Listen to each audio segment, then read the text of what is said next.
जय मित्रांनो, मी दीपक रुंदोडे आपल्या सगळ्यांचं स्वागत करतो आपल्या एसएससी जीडीच्या आपल्या या पीवायक्यू सिरीज मध्ये। मित्रांनो, आतापर्यंत आपण टोटल 12 सेट बघितलेले आहेत आणि आज आपण 13वा सेट बघणार आहे आणि या सेट मध्ये आपण 23 फेब्रुवारी 2024 च्या शिफ्ट 1 चा पेपर बघणार आहे। ओके, आजची शिफ्ट ही थोडीशी महत्त्वाची आहे कारण याच्यामध्ये ना खूप काय नाही पण एक दोन क्वेश्चन थोडेसे टफ लेवलचे आहेत, म्हणजे मॉडरेट लेवलची शिफ्ट मी याला म्हणू शकतो। तर त्या टाइपचे क्वेश्चन आहेत, जसं की आपला डेली अप्रोच असतो की कमीत कमी वेळेत जास्तीत जास्त क्वेश्चन सॉल्व्ह करायचे। जो शॉर्टकटचा सगळ्यात जास्त शॉर्टकट जिथं वापरता येतील तितके शॉर्टकट वापरून तुम्हाला आन्सर पर्यंत पोहोचवायचं आणि कसं पोहोचायचं हे शिकवायचं। हे जो मोटिव्ह आहे आपला तो आपण या पीवायक्यू सिरीज मधून फॉलो करतोय आणि तो मला तुमच्यातून पण दिसतोय। ठीक आहे, कारण बऱ्याचशा मुलांचा आता जवळजवळ 1000च्या वर मुलं आपली ही सिरीज फॉलो करतायत, मराठी मुलं, आणि त्या सगळ्यांचाच ना स्कोर वाढताना दिसून येतोय। त्यांच्या कॅल्क्युलेशन मध्ये ती इम्प्रूव्हमेंट दिसून येते। ओके, कारण आपण या सिरीजवर डिपेंडेंट टेस्ट पण घेतो आणि त्या टेस्ट मधून स्कोर वाढताना मला दिसतोय मुलांचा, त्याच्यामुळे याचा नक्कीच तुम्हाला सगळ्यांना फायदा होतोय। तर अजून जितके तुमचे ओळखीचे मित्र असतील जे एसएससी जीडीची मराठीतून तयारी करतात आणि त्यांना अजून पण मॅथमॅटिक्सचा स्कोर चांगला येत नाही, त्यांना नक्की सिरीज शेअर करा आणि तुम्ही जर चॅनलवर नवीन असाल तर नक्की चॅनलला सबस्क्राइब करा। ओके, तर चला मग सुरू करूया। क्वेश्चन नंबर फर्स्ट काय आहे बघा। क्वेश्चन नंबर फर्स्ट आपला सिम्प्लिफिकेशनचा क्वेश्चन आहे। काय करायचं आहे बघा, इथे कसं सॉल्व्ह करता येईल। सगळ्यात पहिला मी काय करतो, या ठिकाणी हा कंस सॉल्व्ह करून घेतो। 16 × 16 16 त्रिक 48 7 त्रिक 21, म्हणजे या सगळ्याच्या बदल्यात काय मिळेल मला सांगायचं। या सगळ्याच्या बदल्यात मला सर इथं मिळेल 21 आणि इथे 36 आहे। 36 वजा 21 किती येईल? 15 येईल सर। किती येईल? 15। म्हणजे इथपर्यंत मी सॉल्व्ह केलं, ह्या सगळ्याचं मला काय मिळालं? 15 मिळालं। आता इकडला कंस सॉल्व्ह करा। काय आहे बघा इथं, 19 + 3 22, 22 वजा 24 वजा 2 होईल, बरोबर, वजा 2 होईल। वजा कंसात वजा काय होतं? अधिक होतं आणि 15 + 2 किती येईल माझं? 17 येईल। ऑप्शन 3 माझा करेक्ट असणार आहे। ओके, यानंतर नेक्स्ट क्वेश्चन बघूया। थोडासा पेन मोठा करतो मी, ठीक आहे। यानंतर नेक्स्ट क्वेश्चन बघा, क्वेश्चन नंबर 2। हा पण सिम्प्लिफिकेशनचाच क्वेश्चन आलेला आहे। कसं सॉल्व्ह करू शकतो बघा, मी इथं पहिला बघा भाग जातो। 11 × 11 11 × 4 44 4 2 8, म्हणजे या सगळ्याच्या बदल्यात मला 8 मिळालं। आता 555 अधिक 8 किती येईल सांगा? 5 आणि 8 किती होईल? 13 होईल, म्हणजे 563 मिळेल ना इथं मला। किती मिळेल? 563 वजा 25 त्रिक 75। ओके, आता 563 मधनं 75 वजा करा, 13तनं 5 गेलं 8, परत 6 म्हणजे 16तनं 8 गेलं 8 आणि 5तनं गेलं 4, म्हणजे 488 माझं काय असणार आहे? उत्तर असणार आहे। ओके, यानंतर बघा क्वेश्चन नंबर 3। जर x y हे 7 2 असेल तर 7x + 4y आणि 7x - 4y ची किंमत सांगायची आहे। मी तुम्हाला सांगितलं ज्यावेळेला असं दिलं जाईल त्यावेळेला हे x ची किंमत काय असेल? 7 असेल आणि या y ची किंमत काय असेल? 2 असेल। मग किंमत ठेवा। 7x म्हणजे 7 × 7 होईल, अधिक 4y, y ची किंमत किती आहे? 2 आहे, म्हणजे 4 × 2 होईल, बरोबर। आणि इथं पण काय आहे? 7x म्हणजे 7 × 7 वजा 4y म्हणजे 4 × 2। आता बघा 7 7 49, 49 अधिक 4 2 8, 49 अधिक 8 किती होतं? 57, आणि 7 7 49, 49 वजा 8 किती होईल? 41, 57 41, ऑप्शन 3 आहे। ठीक आहे, म्हणजे हे पहिले तिन्ही तर क्वेश्चन अगदी सिंपल आहेत। त्यानंतर पुढचा प्रश्न बघूया आपण, क्वेश्चन नंबर 4। कशावरचा क्वेश्चन आहे सांगा? हा डिस्काउंट वरचा आहे का? नाही, नफा आणि तोटा वरचा आहे। काय प्रश्न आहे? रिया 35,000 रुपयाला लॅपटॉप विकते आणि तिला 25% नफा होतो। जर तिला 30% नफा मिळवायचा असेल तर तिने तो लॅपटॉप किती रुपयाला विकला पाहिजे? आता सिंपल आहे सर, इथं 35,000 रुपयाला विकल्यावर 25% नफा झाला, म्हणजे 35% ही किंमत कितीची असणार आहे सर? 125%ची। गुणले काय करतो आपण? कितीला विकायचा, किती टक्के नफा मिळवायचा आहे? 30%, म्हणजे कितीला विकायला पाहिजे? 130%ला, बरोबर। आता सॉल्व्ह करा। काय करू शकतो मी इथं सर? 25 × 5 = 25 600, 25 × 1 = 25, शिल्लक राहील 100, 25 × 4 = 100, 1400 भागिले 5 करा, 5 × 1 = 5। इथं डायरेक्ट सॉल्व्ह करू का? ठीक आहे, 5 2 10 85 40 बरोबर 0. आता सॉल्व करा. 0 0 2 आहेत म्हटल्यावर 2 0 तर माझे शेवटला येतीलच. 13 8 4 वर्षे 10 जाईल. 13 2 26 आणि 10 36 बरोबर. म्हणजे किती आलं मला 364 00 कुठे दिसतंय ऑप्शन 4. क्लिअर. त्यानंतर पुढे जाऊया क्वेश्चन नंबर 5. काय प्रश्न आहे, जर R1 ही संख्या दुसऱ्या R2 पेक्षा 13% कमी आहे. काय सांगितलंय, R1 जे आहे ते R2 पेक्षा 13% कमी आहे. म्हणजेच काय R2 चं किती टक्के असणार आहे, ते 13% कमी आहे म्हणजे 87/100 असणार आहे. म्हणजेच काय 87/100 लिहिण्यापेक्षा मी आता 87% लिहितो, म्हणजे R2 चं ते 87% असणार आहे. हे तर समजलं. आणि R2 जे आहे ते 5600 पेक्षा 50% अधिक आहे. म्हणजेच काय सांगितले त्यांनी, R2 जे आहे हे 5600 पेक्षा 50% अधिक आहे. 50% अधिक म्हणजे किती असणार आहे रे, 150%. आणि 150% म्हणजे काय 150/100. सर हे सॉल्व करून घ्या म्हणजे मला R2 ची किंमत मिळेल की 2 0 ला 2 0 कॅन्सल करा. आता 15 आणि 56 ला हे करा, गुणाकार करा. काय होईल बघा, 15 सक 90, 1 0 तर माझ्याकडे इथं ऑलरेडी होता. 9 हातच्याला गेलं, 15 5 75 आणि 9 84. सर R2 आला माझा 8400. मला काढायचं काय R1.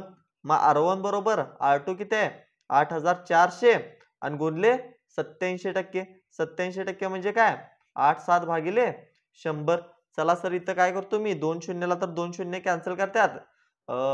7 चोक 28. युनिट डिजिट किती आला पाहिजे, 8 आला पाहिजे. सॉल्व करा. कुठे दिसतंय ऑप्शन 3 ला फक्त युनिट डिजिट 8 आहे. जर 2-3 ठिकाणी युनिट डिजिट 8 असता तर मी पूर्ण कॅल्क्युलेशन केलं असतं. इथं माझं युनिट डिजिट वरनच आन्सर आले ना, तर मग जास्त वेळ घालवायची काही गरज नाही. त्याच्यामुळं अप्रोच असा ठेवा की डायरेक्ट युनिट डिजिट जर आलं तर युनिट डिजिटनं मला सॉल्व करता येईल. बरोबर. चला पुढे जाऊया. Question number 6. एका वस्तूची चिन्हांकित किंमत 9600 रुपये आहे आणि त्याची विक्री किंमत जी आहे ती आहे 6336 रुपये. ओके. सवलत टक्केवारी किती आहे आपल्याला त्यांनी विचारले. कसं काढू शकतो सांगा. 9600 ची वस्तू विकली कितीला 6336 रुपयाला. किती डिस्काउंट दिला असणार आहे मग, 10 तनं 6 गेलं 4, परत 10 तनं 4 गेलं 6, 6 तनं 3 गेलं 3 आणि 9 तनं 3 गेलं 3. बरोबर. सॉरी इथं बघा 7 न 4 जाणार कारण हातच्याचा एक आहे ना, 2 आणि 3. 3264 रुपये डिस्काउंट दिलाय.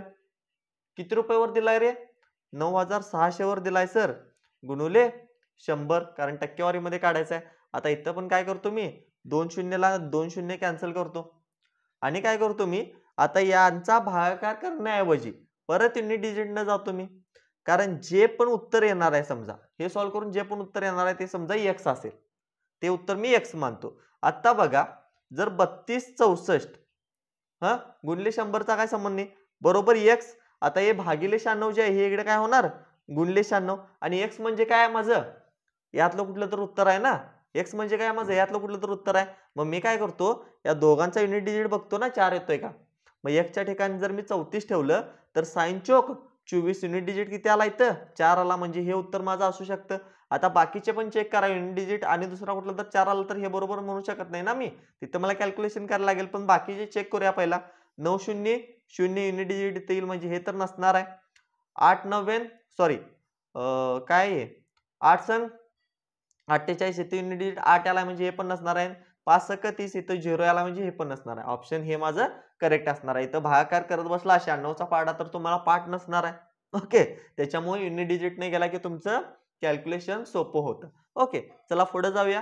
Question number 7. जॉन ने बँक खात्यात $1200 जमा केले. 4 वर्षानंतर त्या खात्यातील एकूण रक्कम 1400 रुपये. 1200 रुपये जमा केले, 1400 रुपये एकूण रक्कम झाली किती 4 वर्षानंतर. तर रकमेवरील साध्या व्याजाचा वार्षिक दर शोधायचा आहे. व्याजदर मला काढायचा आहे. सिंपल इंटरेस्ट आहे. मग माझ्याकडे सर फॉर्म्युला आहे सरळ व्याज बरोबर काय PTR भागिले 100. आता सरळ व्याज किती होणार 1200 रुपये होतं, झालेत किती 1400. व्याज किती मिळाले सर 200 रुपये. आता P प्रिन्सिपल मुद्दल किती होती सर 1200 होती. T किती आहे 4 वर्षाचा टाइम आहे आणि रेट मला काढायचा आहे भागिले 100. सॉल्व करा. चला काय करू शकतो मी, इथं 6 ने भाग जाईल ना. ओके, आता 6 चौक 24 भागिले 100 आहे. मग मी इकडे 100 घेतो भागिले 24 बरोबर आर. कितीनं भाग जाईल बघा, 24 एकी 24, 24 चौक 96, 4 पॉईंट समथिंग येईल बघा. कुठे दिसतंय का, ऑप्शन नंबर 4 माझं करेक्ट असणार आहे. एक आपल्याला पॉईंट मिळाला की पुढचं सॉल्व करत बसायचं नाही. आता इथं भागाकार करत हे पॉईंट एक साथ काढत बसायचं नाही. जर 4 पॉईंटचे 2 ऑप्शन असते तर मी पुढच्या डिजिटला गेला असतं. जर एकच ऑप्शन आहे ना तर डायरेक्ट करून रिकामे व्हायचं, तिथे जास्त टाइम घालवायचा नाही. क्वेश्चन नंबर 8 बघा. ठराविक संख्येतून 10% वजा केल्यावर उर्वरित रकमेतून 70% वजा केल्यावर 1188 उरतात, तर ती संख्या किती आपल्याला सांगायचं आहे. एखादी संख्या समजा मी x मानतो, त्यातनं काय केलंय त्यांनी, त्यातनं काय केले, 10% वजा केले. 10% जर वजा केलं तर शिल्लक किती राहणार सर, 90%. म्हणजेच काय, 90 भागिले 100. त्यानंतर उर्वरित रकमेतून जे उर्वरित आहे ना त्यातून परत 70% वजा केले, म्हणजे शिल्लक किती राहणार सर, 30%. 30 भागिले 100. आणि हे केल्यानंतर आपल्याला किती मिळते म्हटले त्याने, 1188. तर सॉल्व करा रे. इथं काय होईल, 2 0 1 2 0 कॅन्सल होतील बरोबर. मग काय होईल, x बरोबर 1188. आता हे 2 0 आहेत असे मी इकडे लिहितो, भागिले काय करतो मी, 9 त्रिक 27. आता इथं पण काय करतो, भाग देत बसत नाही. इथं 2 0 आहेत माझ्या ऑप्शनचे, तर 2 0 सगळ्यामध्ये आहेत. मग मी 2 0चा विचारच करत नाही ना. 2 0चा याचा पण विचार करत नाही आणि यांचा पण विचार करत नाही. डायरेक्ट मला 7चा आणि यांचा युनिट डिजिट काय मिळायला पाहिजे, इथं काय 8 मिळायला पाहिजे. जसं की मी मागं सांगितलं ना तुम्हाला की उत्तरचा आणि यांचा गुणाकाराचा युनिट डिजिट किती यायला पाहिजे, याचा युनिट डिजिट यायला पाहिजे. युनिट डिजिट 8 मिळवायचा आहे मला. आता बघा 7 35 5 येतोय, म्हणजे हे तर नसणार. 7 चौक 28 8 येतोय, म्हणजे हे असू शकते हा, कारण 7 चौक 28 होईल. 7 त्रिक 21 हे तर नसणार. 7 दुनी 14 4 येईल, हे तर नसणार. म्हणजे ऑप्शन माझा 4 4400 करेक्ट असणार आहे. ओके, चला पुढे जाऊया. नेक्स्ट क्वेश्चन बघा. Question number 9. मोहन एक जुना मोबाईल 4000 रुपयांना विकत घेतो आणि त्याच्या दुरुस्तीसाठी 500 रुपये खर्च करतो. म्हणजे एकूण मोबाईल कितीला पडलाय सांगा, त्याची खरेदी किंमत किती होईल. 4000 ला घेतलाय आणि 500 रुपये त्याला परत खर्च केलाय, म्हणजे एकूण त्याला 4500 ला मोबाईल पडला बरोबर. जर त्याने मोबाईल 5000 रुपयांना विकला तर त्याच्या नफ्याची टक्केवारी किती. कॉस्ट प्राइस 4500 आणि विकलाय कितीला, 5000 रुपयाला. नफा किती झालाय सांगायचा आहे. किती झालाय सांगा नफा, इथं 500 रुपयाचा झालाय. किती रुपयेवर झालाय रे, 4500 रुपयेवर. टक्केवारी काढायची म्हणून गुणले 100. चला सॉल्व करा. 2 शून्यला सर 2 शून्य जातात. 45 एके 45, 45 एके 45 उरल 50, परत 45 एके 45, 11 पॉईंट समथिंग येईल बघा. कुठे दिसतंय, ऑप्शन फर्स्ट बरोबर. चला पुढे जाऊया. Question number 10. 9/4 21/10 आणि 63/20 चा लसावी शोधायचा आहे मला. सर्वात हे चुकून पडले, लसावी शोधायचा आहे. मग लसावी आपण कसा काढतो, लसावी ज्या वेळेला आपल्याला अपूर्णांकांचा काढायचा असतो त्यावेळेला काय काढतो आपण, वरच्याचा एलसीएम घेतो. कोणाचा एलसीएम घेतो सांगा, यातल्या जे वर असतात अंशामध्ये असतात. काय आहे ते, 9 21 आणि 63. 9 21 आणि 63 त्यांचा लसावी घेतो. आणि एसएफ कोणाचा घेतो, मसावी कोणाचा घेतो सांगा, मसावी घेतो आपण 4 10 आणि 20 चा. आता 9 21 आणि 63 चा लसावी किती येईल, 63 ला 21 आणि 9 न भाग जातो, याचा अर्थ काय 63च माझा लसावी असेल. आता ऑप्शन मध्ये 63 फक्त एकच दिसते, म्हणजे हे उत्तर माझं बरोबर असणार आहे. 2 10 आणि 20 चा मसावी माझा 2 असतो. ठीक आहे, 63/2 माझं उत्तर करेक्ट असणार आहे. ओके, पुढे जाऊया. Question number 11. एका वस्तूची चिन्हांकित किंमत त्याच्या खरेदी किमतीपेक्षा 25% जास्त आहे. म्हणजे समजा 100 रुपयाची ती वस्तू आहे, तर तिची एमआरपी किती आहे, 125 रुपये, 25% जास्त आहे. दुकानदार नफ्यात आपला माल विकण्यासाठी जास्तीत जास्त किती टक्के सूट देऊ शकतो. आता नफ्यात त्याला माल विकायचा आहे, म्हणजे याचा अर्थ त्याला तोट्यामध्ये विकायचं नाही, तर जास्तीत जास्त किती सूट देऊ शकतोय तो. आता बघा 100 रुपयाची वस्तू आहे, 125 रुपये त्याने एमआरपी लावलाय. आता हे 125 रुपयेवर जास्तीत जास्त किती सूट देऊ शकतो ज्याच्यामुळे त्याचा तोटा होणार नाही. ठीक आहे, जर त्याला तोटा करायचा नसेल तर त्याला माल कमीत कमी 100 रुपयाला तर विकायला पाहिजे. आणि कमीत कमी 100 रुपयाला विकला म्हणजे जास्तीत जास्त किती सूट द्यालाय तो, 25 रुपयाची सूट द्यालाय.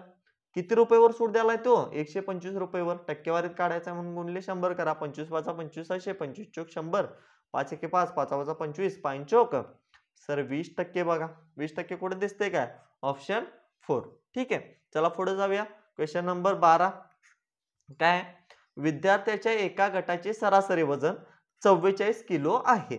40 किलो वजनाचा विद्यार्थी गट सोडतो. एकटा 40 किलोचा यातून वजा झाला आणि काय करतोय त्याच्या जागी 34 किलो वजनाचा दुसरा विद्यार्थी गटात सामील होतो. त्याच्यामध्ये प्लस झालाय कोण आता? 34 किलो वजनाचा दुसरा विद्यार्थी.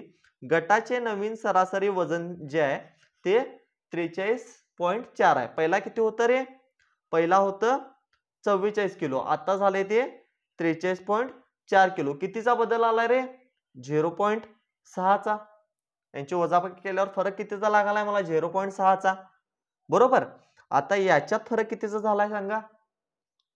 34 वजा झाले आणि सॉरी 34 ऍड झाले आणि 40 वजा झाले, म्हणजे हा काय केलाय? 6 एक्स्ट्रा केलाय. म्हणजे टोटल 6 कमी झाले पण सरासरीतून 0.6 कमी झाले. किती विद्यार्थी होते काढायचे आहे मला? किती विद्यार्थी होते काढायचं आहे? म्हणजे मला जितके विद्यार्थी होते, समजा n विद्यार्थी असतील तर ते n विद्यार्थ्याचं प्रत्येकाचं 0.6 कमी होईल ना. n विद्यार्थ्यांचं प्रत्येकाचं 0.6 कमी होईल आणि प्रत्येकाचं 0.6 कमी झाल्यामुळेच टोटल 6 कमी झाले. बरोबर ना. सरासरीमध्ये 0.6 कमी झाले आणि टोटल 6 कमी झाले, मग प्रत्येकाचं 0.6 कमी झालं असणार. किती जण आहेत मला माहित नाही, तेच मला काढायचं आहे. मग n जणांचं 0.6 कमी झालं असणार आणि n जणांचं 0.6 मिळूनच मला 6 मिळाले.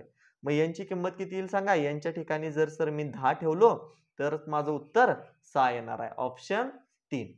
क्लिअर? अवघड असं नाही, कन्सेप्ट माहित असली तर नक्की सॉल्व्ह करू शकताय. सरासरी टॉपिक आपण युट्यूबवर घेतलेला आहे, व्हिडिओ बघा, क्लिअर होईल. ठीक आहे. Question number 13. 28 संख्यांची सरासरी 110 आहे. जर प्रत्येक संख्येमध्ये b संख्या जोडल्यास सरासरी 128 होते, तर b चे मूल्य किती? 110 होती सरासरी, झाले किती? 128. कितीनं वाढले? 18 समजा सरासरी जर 18 वाढली असेल तर प्रत्येक संख्या सुद्धा 18 वाढते. ठीक आहे. आता b ची किंमत काय? प्रत्येक संख्येत b ऍड केले, प्रत्येक संख्या 18 वाढणार आहे म्हटल्यावर b ची किंमत काय असणार आहे? 18च असणार आहे. ठीक आहे. चला क्वेश्चन नंबर 13. m1 एकटा एक काम 14 दिवसात. आमचा m1 जो आहे तो 14 दिवसात. त्यानंतर m2 जो आहे तो 70 दिवसात आणि m3 च्या मदतीनं, म्हणजे हे तिघ मिळून m1 m2 आणि m3 हे तिघ मिळून किती दिवसात रे? 7 दिवसात. सर एकूण काम काढून घ्या यांचा लसावी. किती येईल रे एकूण काम? 70 येईल बघा. ठीक आहे. लसावी यांचा 70 येईल. 14 5 70, 70 1 70 आणि 7 10 70. आता बघा m1 चा किती आहे? 5 आहे, अधिक m2 ची किती आहे?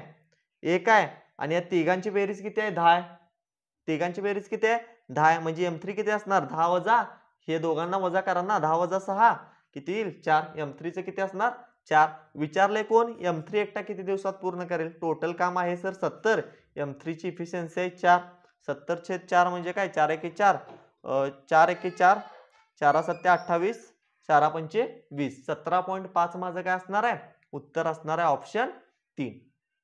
क्लिअर? त्यानंतर बघा क्वेश्चन नंबर 15. काय प्रश्न? 15 सेंटीमीटर त्रिज्येचा घन धातूचा चेंडू वितळला जातो आणि 15 सेंटीमीटर पायाच्या व्यासाचा शंकू बनविला जातो. शंकूची उंची किती आहे? जेव्हा पण असं दिलं जाईल त्यावेळेला मी तुम्हाला सांगितलं जास्तीत जास्त घनफळ आपल्याला कंपेअर करायचं असतं. आता 15 सेंटीमीटर त्रिज्येचा चेंडू वितळवलाय. ओके. चेंडू म्हणजे गोल. गोलाचं घनफळ किती असतं सांगा? किती असतं? 4/3 पाय r क्यूब. बरोबर. 15 सेंटीमीटर पायाच्या व्यासाचा शंकू बनवलाय. शंकूचं घनफळ किती असणार आहे? 1/3 पाय r वर्ग h. तर मला शंकूची उंची काढायची आहे, h काढायचा आहे. आता इथं बघा, पायला पाय इथं कॅन्सल होईल, 3 ला 3 पण कॅन्सल होईल. शिल्लक किती राहील सांगा? 4. r चा क्यूब. r चा क्यूब म्हणजेच काय? r किती आहे इथं? 15 आहे म्हटल्यावर 15 चा काय होईल? क्यूब. किंवा 15 चा क्यूब लिहिण्याऐवजी मी 15 चा 3 वेळा गुणाकार लिहितो. ठीक आहे. बरोबर. इथं एक शिल्लक आहे r वर्ग h. r वर्ग म्हणजे इथं r काय आहे? शंकूचं 15 सेंटीमीटर व्यास आहे. 15 सेंटीमीटर जर व्यास असेल तर r असणार आहे व्यास भागिले 2 म्हणजे 15/2. मग आता त्याचा वर्ग आहे म्हटल्यावर 15 भागिले 2 गुणले 15 भागिले 2 मला 2 वेळा लिहायला लागेल आणि गुणले मला काढायचं आहे ते h आहे असं ठेवतो. चला सोल्युशन करा. काय होईल बघा. 15 15 15 15 2 15 तर माझी कॅन्सल झाली. बरोबर. आता काय होईल मग h आहे असं ठेवतो. h बरोबर 15 चोक 60 गुणले बेदुनी 4 म्हणजेच काय साइन चोक 24 240 येईल बघा. उत्तर सेकंड ऑप्शन. क्लियर. पुढे जाऊया क्वेश्चन नंबर 16. जर x बरोबर 2 असेल तर 4x x + 4 आणि 3x - 1 चे चौथे प्रमाण शोधायचं आहे. चौथे प्रमाण पद जर मला काढायचं असेल तर फॉर्म्युला काय आहे सर. BC भागिले A. आता x ची किंमत किती आहे 2 आहे म्हणजे 4 2 8 पहिलं माझं 8 आलं. दुसरं पद काय आलं 2 अधिक 4 6 आलं आणि तिसरं 3 2 6 वजा 1 5 आलं. हे झालं A, हे झालं B, हे झालं C. BC म्हणजे 6 पंचे 30 भागिले A किती आहे 8 आहे. कितीनं भाग जाईल रे 15/4. कुठं दिसतंय काय ऑप्शन डी. क्लियर. 2 न भाग दिला डायरेक्ट. चला पुढे जाऊया. Question number 17. दोन ट्रेन एक 390 मीटर आणि दुसरी 250 मीटर समांतर ट्रॅकवर 78 किलोमीटर प्रति तास आणि 66 किलोमीटर प्रति तास वेगाने विरुद्ध दिशेने धावत आहेत. जेव्हा पण दोन ट्रेन विरुद्ध दिशेने धावत असतात त्यावेळेला दोघांच्या लांबीची पण बेरीज करायची आणि दोघांच्या स्पीडची पण वेगाची पण बेरीज करायची. माझं काढायचं काय किती वेळ लागेल टाइम काढायचा आहे. टाइम बरोबर काय स्पीड भागिले डिस्टन्स भागिले स्पीड अंतर भागिले वेग. आता अंतर किती असणार दोघांच्या अंतरची बेरीज होणार म्हणजे 390 अधिक 250 किती होईल रे 0.4 बरोबर. आणि किती होईल सांगा पुढं 14 ना आणि 3 आणि 3 6 640 होईल एकूण अंतर भागिले 78 अधिक 66. आता हे किलोमीटर प्रति तास मध्ये हे किलोमीटर प्रति तास मध्ये मला पाहिजे मीटर प्रति सेकंद मध्ये कारण वरचं जे आहे ते मीटर मध्ये हे किलोमीटर मध्ये. मग मी इथं बेरीज करताना ना काय करतो 78 अधिक 66 यांची बेरीज तर करतोच पण ह्याला मीटर प्रति सेकंद मध्ये कन्वर्ट करायला 5/18 न गुणतो परत म्हणजे मीटर प्रति सेकंद मध्ये होईल. आता सिंपल इथं लिहितो 640 भागिले 78 अधिक 66 किती होईल 14 आणि 7 2 14 144 होईल. 144 गुणले 5 आणि हे जे भागिले 18 हे काय होईल वर जाईल.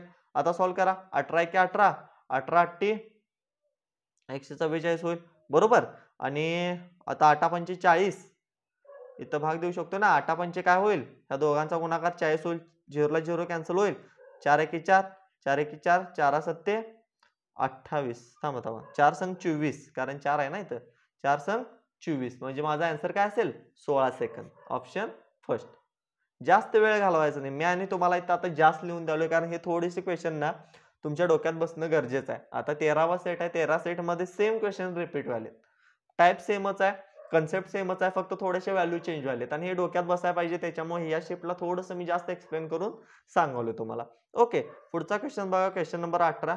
पी एक काम 14 दिवसात करतो. सिंपल आहे 14 दिवसात एक काम करतो. एकूण कामाचा पी द्वारे 4 दिवसात किती भाग पूर्ण होईल तर 4 दिवसात किती होईल सांगा सर. 1 दिवसात 14 होतात तर 4 दिवसात किती होतील बे 2 4 बे 7 14 2 छेद काय होईल 7 2 छेद 7 कुठे दिसतंय ऑप्शन फर्स्ट. ओके पुढे जाऊया. Question number 19. एका व्यक्तीने वार्षिक 30% चक्रवाढ व्याजदराने 15,000 रुपये कर्ज घेतले. व्याज 6 चक्रवाढ झाल्यास 1 वर्षानंतर किती रक्कम भरावी लागेल. आता टाइम किती आहे 1 वर्ष आहे पण व्याज जे आहे हे काय 6 आहे म्हणजेच काय एका वर्षात 2 वेळा व्याज लागणार आहे. पहिल्या 6 महिन्यासाठी एकदा आणि दुसऱ्या 6 महिन्यासाठी एकदा. वार्षिक जो व्याज दर आहे तो 30% आहे. वार्षिक 30% आहे म्हणजे 6 महिन्याचा किती असणार आहे 15%. इथे एकदा 15% लागेल इथे एकदा 15% लागेल. आणि जर चक्रवाढ व्याज मध्ये 15% असं 2 वेळा व्याजदर लागत असेल तर टोटल व्याज जे लागतं ते 32.25% लागतं. मग सर हे काय तुम्ही पाठ केलाय का तर पाठ करायची पण गरज नव्हती मित्रांनो कारण गेल्या 12 सेट मध्ये ना कमीत कमी 4 ते 5 ठिकाणी आपल्याला 15% यूज करायला लागलाय. आणि तितक्या सेट नंतर तो तुमच्या डोक्यात बसायलाच पाहिजे की 32.25% काय असते, चक्रवाढ व्याज असते 2 टाइमचं 15-15% जर आलं तर. ओके. आता बघा हे जर तुम्हाला काढायचं असेल तर सिंपल फॉर्म्युला काय, ए अधिक बी अधिक ए बी भागिले 100. ए ची पण व्हॅल्यू आणि बी ची पण व्हॅल्यू 15. 15 अधिक 15 सर 30 येईल. ए बी 15चा वर किती होईल 225 भागिले 100. आता 225 भागिले 100 म्हणजेच काय 2.25. 30 अधिक 2.25 काय येईल 32.25. मला काय विचारले आता हे जे मला मिळालं इथं हे मिळालं मला व्याज, पण मला काढायचं काय सर टोटल रक्कम काढायची म्हणजे एकूण किती रक्कम भरावी लागेल याचा अर्थ काय मला रास काढायचे. आणि रास कशी काढू शकतो मी, मुद्दल 100% असेल बरोबर अधिक व्याज किती आहे 32.25%, म्हणजे एकूण अमाऊंट जी भरायला लागणार आहे ती लागणार आहे 132.25%. बरोबर. किती होती सर मुद्दल 15,000 होती. मुद्दल किती होती 15,000. त्यावर भरायचे किती आहेत 132.25%, म्हणजे 132.25 भागिले 100 आणि वरचा पॉईंट घालवला म्हणून परत 2 शून्य खाली वाढवतो. आता कॅल्क्युलेशन करा सर 3 झिरोला 3 झिरो कॅन्सल होतील भागिले 10 शिल्लक आहे. आता भाग द्या 15 75 हातच्याला जाईल 7, 15 दुनी 30 7 हातच्याला जाईल 3, 15 दुनी 30 3 हातच्याला जाईल परत 3, 15 त्रिक 45 आणि 3 48 हातच्याला जाईल 4, 15 के 15 आणि 4 19 आणि इथं 10 शिल्लक आहे म्हणून पॉईंट देतो 19,837.5. Answer 3 number option. क्लिअर. समजलं. थोडासा अवघड असा नाही, बेसिकच गोष्टी आहेत यामध्ये सगळ्या. जर तुम्ही व्यवस्थित लेक्चर केला असाल किंवा कन्सेप्ट इथून मागचे लेक्चर जाऊ देत इथून मागच्या 12 सेट जरी व्यवस्थित मन लावून केला असाल ना तरी हे क्वेश्चन सॉल्व्ह होतात. ठीक आहे. चला पुढे जाऊया. Question number 20. आता हा क्वेश्चन थोडासा ना तुम्हाला वाटू शकतो की क्षेत्रमापनचा आहे सर, मेन्शुरेशनचा आहे की एससीएफचा आहे, एलसीएम एससीएफचा आहे. तर याचं दोन्हीचं कॉम्बिनेशन याच्यामध्ये आहे. बघा क्वेश्चन काय, 70 मीटर स्क्वेअर 84 मीटर स्क्वेअर आणि 112 मीटर स्क्वेअर क्षेत्रफळाची 3 आयताकृती क्षेत्र समान आयताकृती फ्लॉवर बेड मध्ये विभागली जाणार आहेत. म्हणजे त्यांनी काय सांगितलंय बघा 3 आयताकृती क्षेत्र आहेत त्यातलं मी एकच आयताकृती क्षेत्र घेतो. ठीक आहे. आता हे जे आयताकृती क्षेत्र आहे समजा ह्याची जी क्षेत्रफळ आहे ते आहे 70 मीटर पर स्क्वेअर. ओके. आता त्यांनी काय सांगितलंय याला ना समान फ्लॉवर बेड मध्ये डिवाइड करायचं आहे, पण त्यामध्ये प्रत्येकाची लांबी जी आहे ना ती 7 मीटर आहे म्हटले. म्हणजे ही लांबी जी आहे ही 7 मीटर आहे. तर याचे मला समान भाग करायचे आहेत. तर या समान भागाची प्रत्येक भागाची रुंदी किती असेल त्यांनी मला विचारले. काय विचारले, रुंदी किती असेल त्यांनी मला विचारले. आता इथं टोटल आयताकृती किती आहेत सांगा, 3 आहेत. पहिलं, दुसरं आणि तिसरं. ओके. जो फर्स्ट असेल त्याचं पण काय असणार आहे सांगा, पहिल्याचं जे क्षेत्रफळ आहे. ओके. पहिल्या क्षेत्रफळ आहे ते 70 सेंटीमीटर आहे. क्षेत्रफळ काय असतं आयताचं, लांबी गुणले रुंदी, ते किती आहे सर 70 सेंटीमीटर आहे. सॉरी 70 मीटर स्क्वेअर आहे. आता बघा लांबी प्रत्येकाची 7 मीटर आहे म्हणून सांगितले, म्हणजे ह्याची पण काय असणार आहे 7 मीटर. मग रुंदी किती असणार आहे 70 येण्यासाठी सर, इथं रुंदी असेल 10 मीटर. बरोबर, म्हणजे मला इथं 70 मिळेल. आता दुसऱ्याच्या बाबतीत एल गुणले बी किती आहे, एल गुणले बी दुसऱ्याच्या बाबतीत किती आहे सर 84. आता प्रत्येकाची लांबी 7 मीटर आहे त्याच्यामुळे इथं पण काय असणार आहे 7 मीटर. मग मला 84 वेळेला बी किती घ्यायला पाहिजे, 12 7 84 ना, 12 घ्यायला पाहिजे. मग मला 84 मिळेल. पहिल्याची रुंदी मला मिळाली 10, दुसऱ्याची मिळाली 12. आता सेम तिसऱ्याची काढा. एल गुणले बी बरोबर किती मिळायला पाहिजे मला 112. लांबी 7 आहे सर, 16 न गुणा म्हणजे मला मिळेल किती 112. आता मला काय मिळाली बघा, तिघांची पण रुंदी मिळाली. कुणाकुणाची, पहिल्याची 10, दुसऱ्याची 12 आणि तिसऱ्याची 16. मला त्यांनी काय सांगितलंय समान आयताकृती फ्लॉवर बेड मध्ये विभागायचा. जेव्हा पण असं दिलं जातं तेव्हा सिंपली त्याचा मसावी घ्यायचा. लय टेन्शन घ्यायचं, मसावी घ्यायचा. कारण काय बघा आता 10 चे पण समान तितक्याच ह्याचे भाग करायला पाहिजेत, तितक्याच रुंदीचे भाग करायला पाहिजेत. या 12 चे पण तितक्याच रुंदीचे भाग करायला पाहिजेत आणि 16 चे पण तितक्याच रुंदीचे, असं समान रुंदीचे भाग करायला पाहिजेत. मग ज्या वेळेला आपण ते काढायला जातो त्यावेळेला काय असतो तो हायेस्ट कॉमन फॅक्टर महत्तम सामायिक विभाजक, ज्याला आपण एचसीएफ म्हणतो. 10 12 आणि 16चा एसएफ काय येईल मग 2 येईल. ऑप्शन दिसतो का, 2 मीटर माझं करेक्ट असणार आहे. इथं आपले 20 पैकी 20 प्रश्न सॉल्व्ह होतात. आता या शिफ्ट मध्ये आपण बघितलो 2 तिथे 3 प्रश्न थोडेसे टफ लेवलचे होते. त्याच्यामुळे व्यवस्थितपणे जर रिव्हिजन करून गेला असाल तर क्वेश्चन नक्कीच ते सॉल्व्ह होतील. ओके, जर तुम्हाला पीवायक्यू सिरीज आवडत असेल तर व्हिडिओला लाईक करा. काही डाऊट असू देत तुमचे कमेंट सेक्शन मध्ये नक्की सांगा आणि आपल्या इतर मित्रांना देखील शेअर करा. थँक्यू.